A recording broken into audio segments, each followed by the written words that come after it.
किसी को असम्मानित लगा तो मुझे खेद है।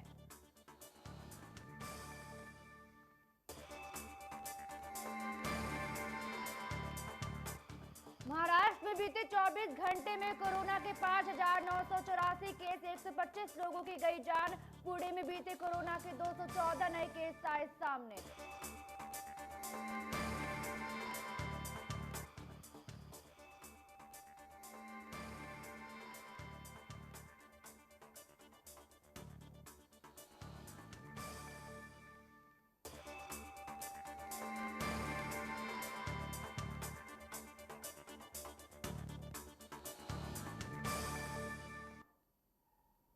नमस्कार, स्वागत है आपका नेशन फर्स्ट देख रहे हैं आप। मैं हूं आपके साथ रेणु वोरा। बुलेटिन की शुरुआत करते हैं। बिहार विधानसभा चुनाव नजदीक है, जिसको लेकर तमाम दल प्रचार प्रसार में जुट गए हैं। वहीं बिहार चुनाव में बीजेपी के स्टार प्रचारक और यूपी के सीएम योगी आदित्यनाथ भी चुनावी रण में कदम रखने जा रहे हैं। योगी आदित्यनाथ आज बिहार में 3 रैलियों को संबोधित करेंगे। योगी आदित्यनाथ कैमूर, अरवल, रोहतास में चुनावी सभाओं को संबोधित करेंगे। वहीं योगी आदित्यनाथ की बिहार चुनाव को लेकर आज पहली रैली है। चुनावी रण में योगी आदित्यनाथ कुल 18 जनसभाएं करेंगे, जिसको लेकर सारी तैयारियां भी की जा चुकी है। तो योगी पहली चुनावी रैली को संबोधित करेंगे, 3 सभाओं को संबोधित करेंगे, बिहार दौरे पर रहेंगे।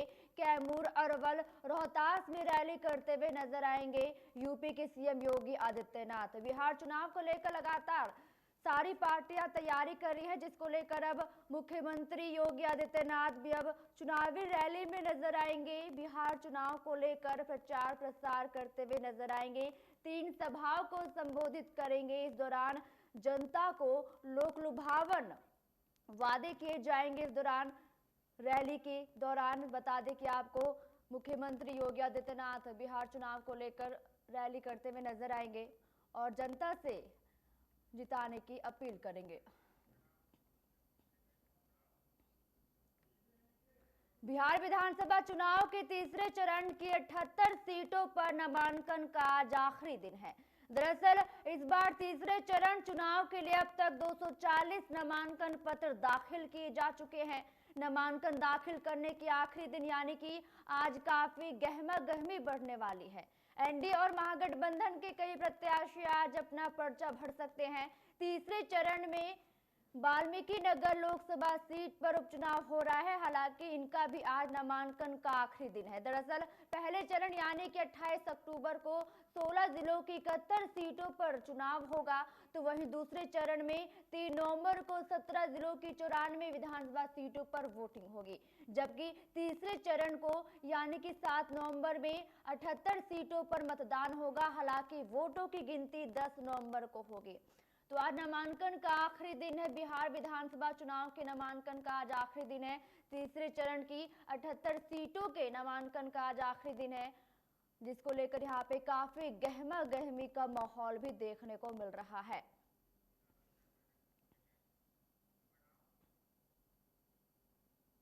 केंद्र की मोदी सरकार के नए कृषि कानून के विरोध में पंजाब विधानसभा में विधेयक पेश करने की यहाँ पे तैयारी चल रही है। बता दें कि विधेयक पेश किया जाएगा। वहीं विधेयक की कॉपी नहीं मिलने पर आम आदमी पार्टी के विधायकों ने सीएम अमरिंदर सिंह सरकार के खिलाफ विधानसभा में धरना प्रदर्शन किया है और इसी दौरान सभी विधायक विधानसभा परिसर में रात भर रहे। वहीं सोमवार को कृषि कानूनों के मुद्दे को पंजाब विधानसभा में 2 दिवसीय विशेष सत्र का आयोजन शुरू किया गया है और इसी दौरान सभी विधायक विधानसभा में इकट्ठा हुए, लेकिन पहले दिन कृषि कानूनों पर चर्चा न होने की वजह से विपक्षी विधायकों ने हंगामा किया है। विपक्ष का कहना है कि पंजाब सरकार को जो बिल लेकर आ रही है उसकी कॉपी सदस्य को नहीं मिली है, जिसके बाद आप विधायकों ने आरोप लगाया कि उन्हें ना तो विधेयक की कॉपी दी गई और ना ही अन्य विधेयकों की प्रतियां दी गई हैं।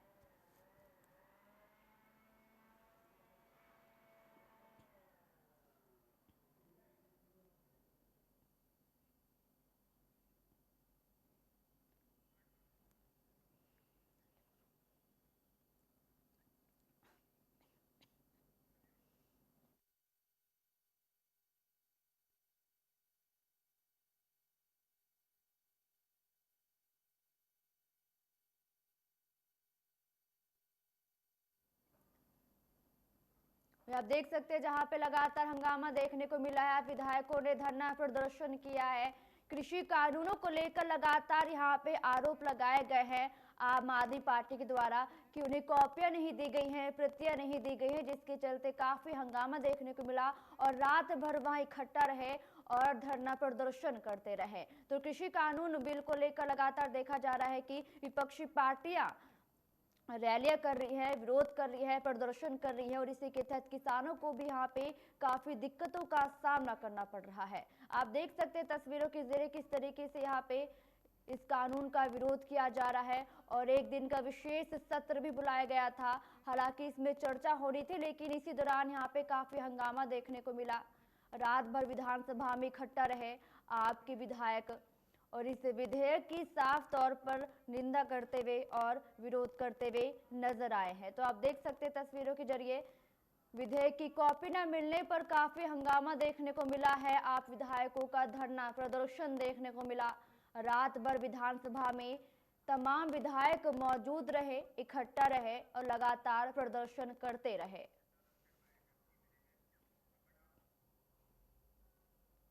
भारतीय नौसेना ने शक्तिशाली ब्रह्मोस सुपरसोनिक क्रूज मिसाइल का सफल परीक्षण किया है।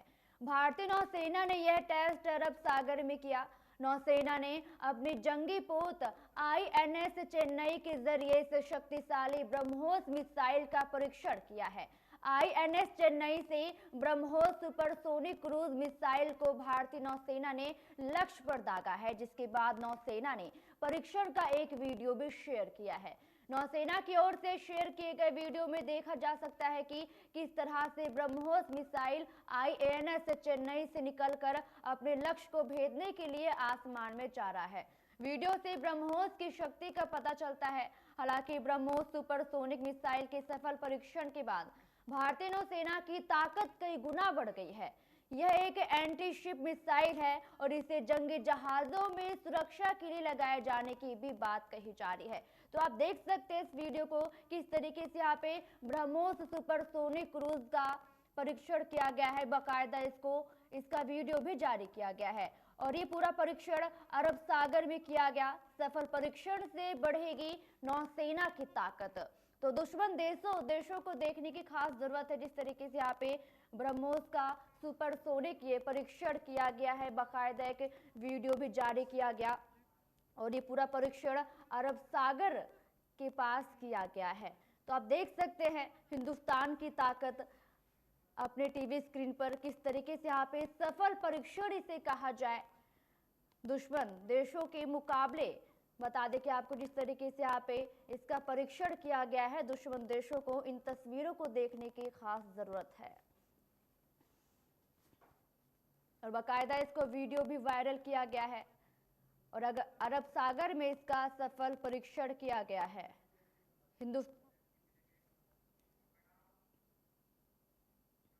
दिल्ली बार काउंसिल ने दिल्ली हाई कोर्ट को लंबित चल रही मामलों को लेकर चिट्ठी लिखी है। दरअसल कोरोना महामारी के चलते जज घरों में ही मामलों की सुनवाई कर रहे हैं। वीडियो कॉन्फ्रेंसिंग के जरिए मामले की सुनवाई होती है।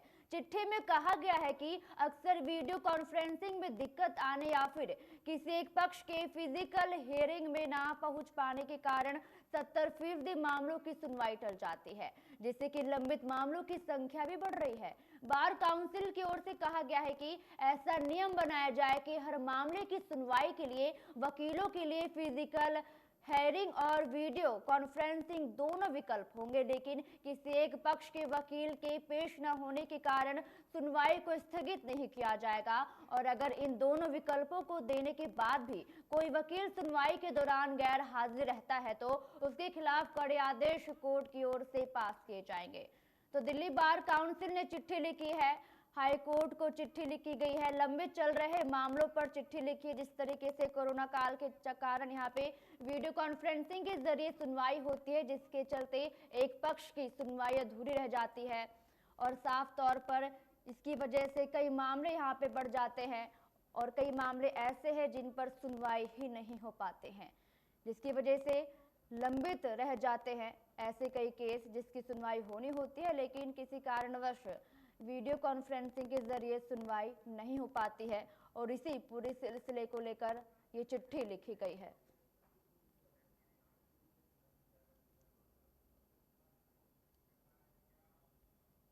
वहीं दिल्ली वक्फ बोर्ड के चेयरमैन के तौर पर आम आदमी विधायक अमानतुल्लाह खान को चुनने के लिए बैठक होने वाली है, लेकिन बैठक से पहले ही दिल्ली हाई कोर्ट ने कहा है कि सरकार विधायक अमानतुल्लाह खान को दिल्ली वक्फ बोर्ड का अध्यक्ष बनाने की अनुमति कैसे दे सकती है, जबकि विधायक अमानतुल्लाह खान के खिलाफ अनियमितताओं के आरोपों की जांच के लिए सोशल ऑडिट भी शुरू किया गया है।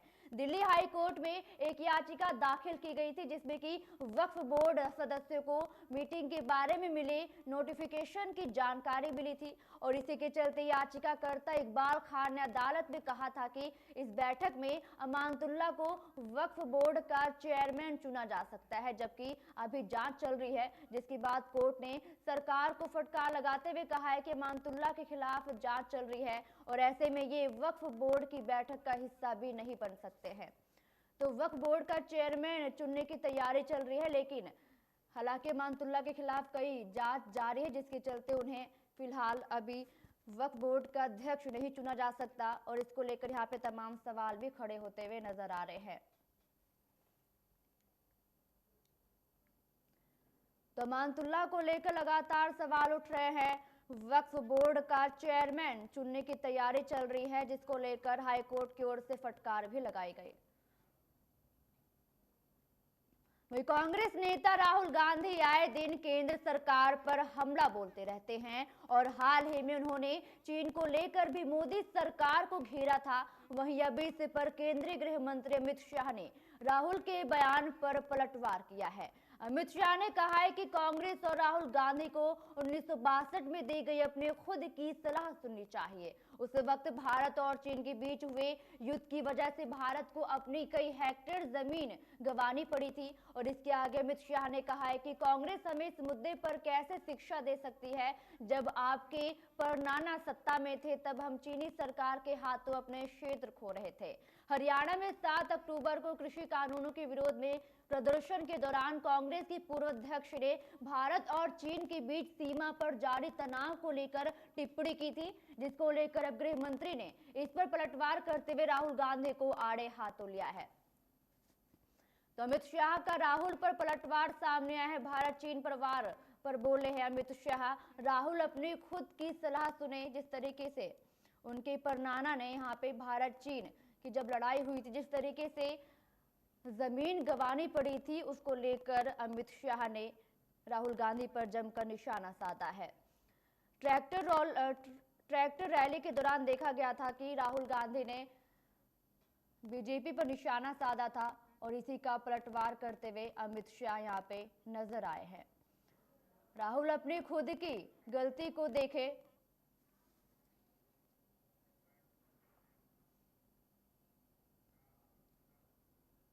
बीजेपी सांसद तेजस्वी सूर्या ने सोमवार को पार्टी की युवा शाखा भारतीय जनता युवा मोर्चा के अध्यक्ष की जिम्मेदारी संभाल ली है।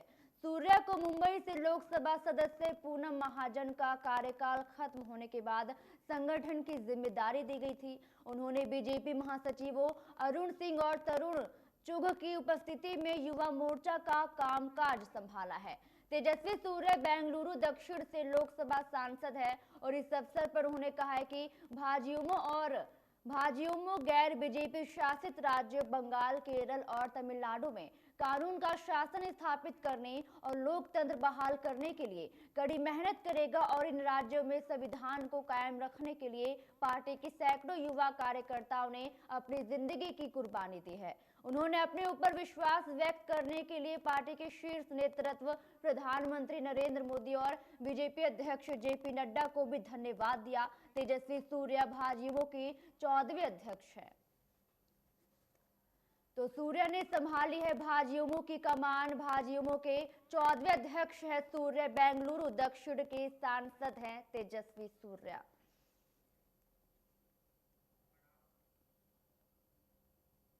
त्योहारी सीजन में भारतीय रेलवे ने यात्रियों को बड़ा तोहफा दिया है। जी हां, रेलवे ने इस त्योहारों की सीजन में ज्यादा स्पेशल ट्रेनें चलाने का फैसला लिया है और यात्रियों की सुविधा के लिए आज से भारतीय रेलवे 392 विशेष रेलगाड़ियां चलाने जा रही है। बता दें कि पश्चिम रेलवे के मुताबिक इन 392 स्पेशल ट्रेनों में से 10 बांद्रा टर्मिनल से है, बल्कि 4 ट्रेनें इंदौर और उधना से चलेंगी। वहीं 2 ट्रेनें ओखा, पोरबंदर और गांधीधाम स्टेशनों से चलेंगी। बता दें कि आप देख सकते हैं तस्वीरों में, जहां पे रेलवे के अनुसार अगर बात कर ली जाए, सभी गाड़ियां आरक्षित होंगी। रेलवे की ओर से इन सभी स्पेशल ट्रेनों का विशेष किराया भी वसूल किया जाएगा और इसकी बुकिंग आज से 22 अक्टूबर के बीच ही की जा सकती है। हालांकि यात्रा के दौरान सभी कोरोना प्रोटोकॉल का पालन करना अनिवार्य होगा। तो त्योहारी सीजन को देखते हुए भारत रेलवे ने यात्रियों को एक बड़ा तोहफा दिया है। आज से स्पेशल ट्रेनें चलेंगी और आज से ही स्पेशल ट्रेनों की बुकिंग भी शुरू हो गई है।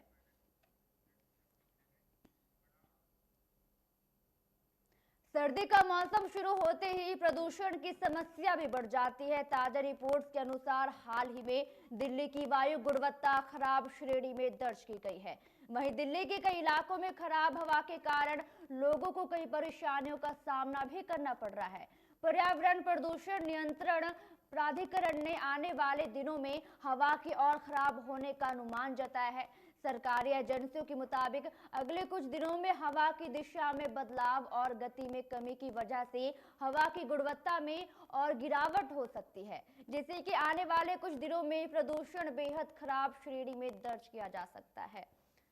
तो लगातार दिल्ली में प्रदूषण की समस्या बढ़ती जा रही है। खराब श्रेणी में लगातार वायु की गुणवत्ता दर्ज की जा रही है, जिसको लेकर लोगों को काफी परेशानियों का सामना भी करना पड़ रहा है। लोगों को सांस लेने में काफी दिक्कतें हो रही हैं।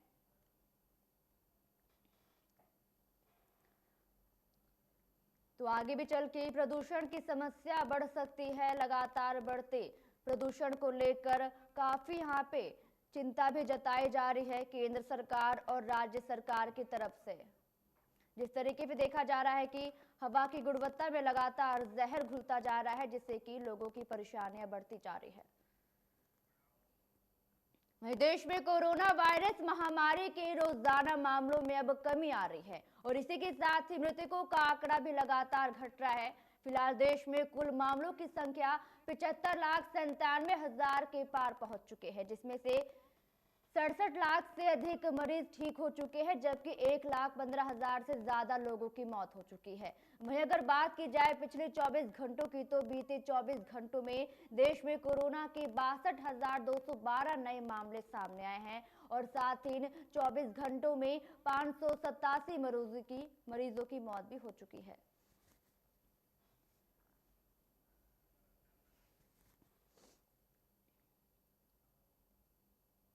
फतेहाबाद में उस वक्त हड़कंप मच गया जब रहस्यमयी तरीके से ट्यूशन पढ़ने गई 3 लड़कियां लापता हो गई। बताया जा रहा है कि लड़कियों के ताऊ की लड़की ने इन्हें गायब करवाया और घटना की जानकारी मिलते ही मौके पर पहुंची पुलिस भारी फोर्स के साथ पीड़ित के घर पहुंची और मामले की जानकारी ली है, जिसके बाद पुलिस की तहरीर पर मुकदमा दर्ज कर लिया गया है और मामले की अब जांच पड़ताल लगातार चल रही है। तो 3 लड़कियां लापता हुई है और ये कहा जा रहा है कि ताऊ की लड़की ने इन तीनों को गायब करवाया है। पुलिस पूरे मामले की छानबीन कर रही है और अब पूरी पुलिस फोर्स लड़कियों के घर पहुंची है। लगातार यहाँ पे सबसे पूछताछ की जा रही है। आप देख सकते हैं तस्वीरों में जिस तरीके से यहाँ पे 3 लड़कियां अचानक ही गायब हो गई है और ताऊ की लड़की पर सारा इल्जाम लग रहा है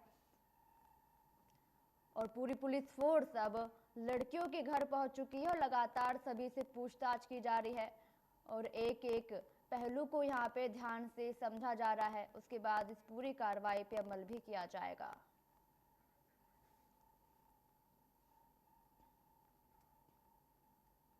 धार के बदनावर के ग्राम कानवन में बीजेपी प्रत्याशी राजवर्धन सिंह दत्ती गांव के समर्थन में मुख्यमंत्री शिवराज सिंह चौहान ने चुनावी जनसभा को संबोधित किया है, जिसमें कि उन्होंने कहा है कि नवरात्र का समय चल रहा है, हम सब मां की आराधना में लगे हैं और कमलनाथ जी माताओं बहनों का अपमान कर रहे हैं। और साथ ही सीएम ने भी कहा है कि बहन इमरती देवी के प्रति उन्होंने अत्यंत अशोभनीय टिप्पणी की है। मुझे अपमानित कीजिए, उफ नहीं करूंगा, लेकिन माताओं बहनों का अपमान बर्दाश्त नहीं करूंगा। क्या कांग्रेस को महिलाओं का अपमान करने का हक है? तो आप देख सकते हैं जहां पे सीएम ने जनसभा को संबोधित किया है और साथ ही साथ यहाँ पे पूर्व मुख्यमंत्री कमलनाथ पर जमकर निशाना साधा है और ये कहा है कि माताओं बहनों का अपमान कर रहे हैं कमलनाथ, महिलाओं का सम्मान नहीं मिल रहा पार्टी में। हालांकि इस पूरे बयान को देखा जाए तो कमलनाथ ने यहाँ पे फिलहाल माफी मांग ली है, लेकिन लगातार अब इस पर सियासी घमासान भी देखने को मिल रहा है। तो आप देख सकते हैं तस्वीरों में जहां पे सीएम ने यहाँ पे जनसभा को संबोधित किया है। और मध्य प्रदेश की बात कर ली जाए तो 28 सीटों पर उपचुनाव होने वाले हैं, जिसको लेकर बयानबाजियां, आरोप प्रत्यारोप का दौर भी सामने देखने को मिल रहा है। जिस तरीके से कमलनाथ ने महिलाओं को लेकर एक अभद्र टिप्पणी की थी, जिसको लेकर बीजेपी सरकार लगातार अब कांग्रेस पर निशाना साध रही है। इटावा में पुलिस ने थाना लवेदी क्षेत्र में मिले थाना राम जन्मभूमि पर तैनात पुलिस आरक्षी के शव की गुत्थी को सुलझा लिया है और इसी दौरान 3 सगी बहनों सहित 5 अभियुक्तों को गिरफ्तार किया गया, जिनके पास से आला कत्ल, मृतक के कपड़े, अवैध असलहा, प्रयुक्त स्विफ्ट कार भी बरामद की गई है। जिसके बाद अभियुक्तों की निशानदेही पर मृतक के जले हुए कपड़े, जूते, पुलिस का आई कार्ड व आधार कार्ड भी पुलिस टीम ने बरामद किया है। तो पुलिस ने हत्या की गुत्थी को सुलझाया है और 5 अभियुक्तों को गिरफ्तार किया गया है और गिरफ्तार किए हुए अभियुक्तों से अवैध असलहा, एक कार और तमाम यहाँ पे सामान भी बरामद किए गए हैं और इस पूरे मामले की अब जांच पड़ताल की जा रही है। तो पुलिस को एक बड़ी कामयाबी हासिल हुई है, हत्या के केस को सुलझा लिया है और साथ ही इस दौरान कई बड़े खुलासे भी किए हैं और इसी दौरान कई आरोपियों को गिरफ्तार किया गया है और उनसे इस पूरे मामले की पूछताछ अब चल रही है।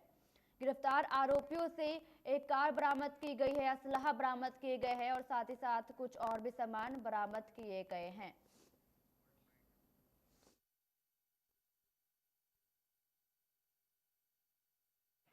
जो सिपाही के रूप में हुई, जो कि राम जन्मभूमि थाना अयोध्या में तैनात था। बाद में क्योंकि इसकी गुमशुदगी वहाँ लिखी हुई थी और वहाँ भेजा गया था, लेकिन बाद में अंतोगत्वा वो मामला हमारे जनपद में पंजीकृत हुआ था। उसमें आज पुलिस द्वारा हमारी जो सर्विलेंस टीम है और थाने की टीम है, इन दोनों ने संयुक्त रूप से इस पूरे मामले का पर्दाफाश किया है। इस सिपाही की हत्या में वहीं पर तैनात एक महिला कांस्टेबल है, वो, उसकी एक और बड़ी बहन है जो हेड कांस्टेबल है, मथुरा में तैनात है, आगरा में रहती है वो, उसकी एक और बहन और 2 अन्य लोग जो इनके सहयोगी थे, इनके द्वारा उसकी हत्या की गई थी। इस बुलेटिन में मेरे साथ फिलहाल इतना ही। बाकी और देश की तमाम खबरों के लिए बने रहिए नेशन फर्स्ट के साथ। नमस्कार।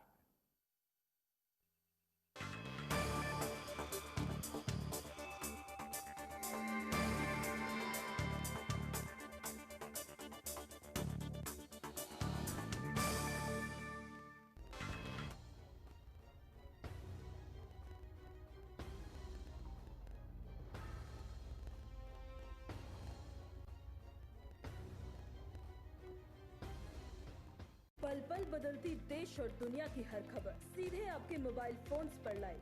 नेशन फर्स्ट के सभी लाइव बुलेटिन्स, प्रोग्राम्स, शेड्यूल्स और सभी पिछले शोज 3G या 4G किसी भी नेटवर्क पर शानदार स्पीड के साथ। Nation first live app is available on play store and app store.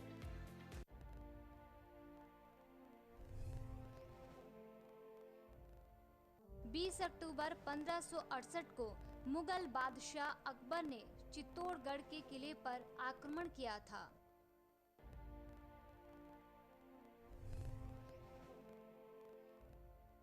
बीस अक्टूबर 1774 को अंग्रेजों ने कोलकाता को भारत की राजधानी बनाई थी।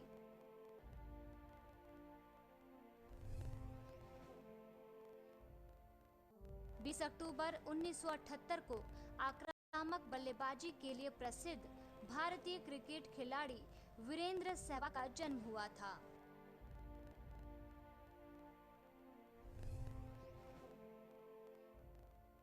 20 अक्टूबर 1957 को भारतीय सिनेमा के सर्वाधिक प्रसिद्ध राष्ट्रीय गायकों में से एक कुमार सानू का जन्म हुआ था।